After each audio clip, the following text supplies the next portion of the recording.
Last chunk I want to look at is Southeast Asia. Southeast Asia, I think, is going to be one of the big growth centers in the future. If you look at it, it's tropical, not really big in terms of an agricultural power, but this is a population density map. Everybody's concentrated in a few areas. Now, what do urban populations mean to you? Well, to me, it means that they can't grow their own food. And here's the population profile for Indonesia and Vietnam, the two most populous of the Southeast Asian states. Young and hungry and urbanized. Perfect market.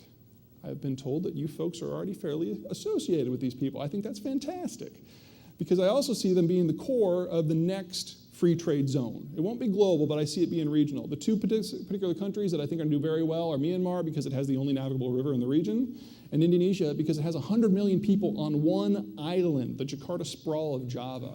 It's going to be the biggest concentration of soy consumption in the world. And you're going to get a trade map that's going to look something like this.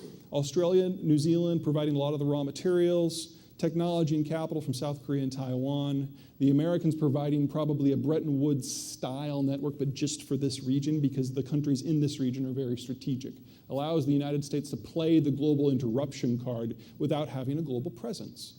It's right on the supply lines that bring Middle Eastern energy to the East Asian Rim. That's almost all of global shipping in terms of oil transport.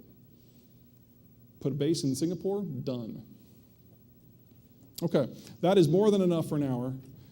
This is the map that basically launches off the last third of my book, Global Stability Map. The blue are countries that I think will be doing better in the future.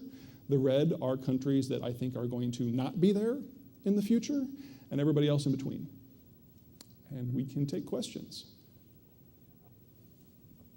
Not everybody at once. Shoot. So where do you see our soy going if China loses this? The question is, where do you see the soy going? I think Southeast Asia is a slam dunk. These are countries that are going to be looking at extreme levels of economic growth over the next 10 to 20 years, probably closer to 30 to 40 years. They've got a very hungry demography and the absolutely inability to grow it themselves, both from a population distribution point of view and just a geographic point of view. It's hard to grow soy in the jungle.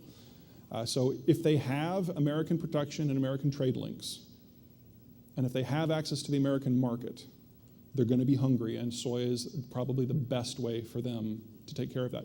Now, you guys might see some changes in some of your shipping routes. You guys already have that connection that takes you down to the Quad Cities where you can just ship over to either down the Mississippi or out to the East Coast. As the Panama Canal has expanded, a lot of dry bulk carriers are going to find that route viable for you guys. So instead of going to the Pacific Rim, you might see a lot of your output going to the Mississippi, going down to Panama, and then making the trip. It'll be cheaper. It won't be quite as fast, but it'll be cheaper.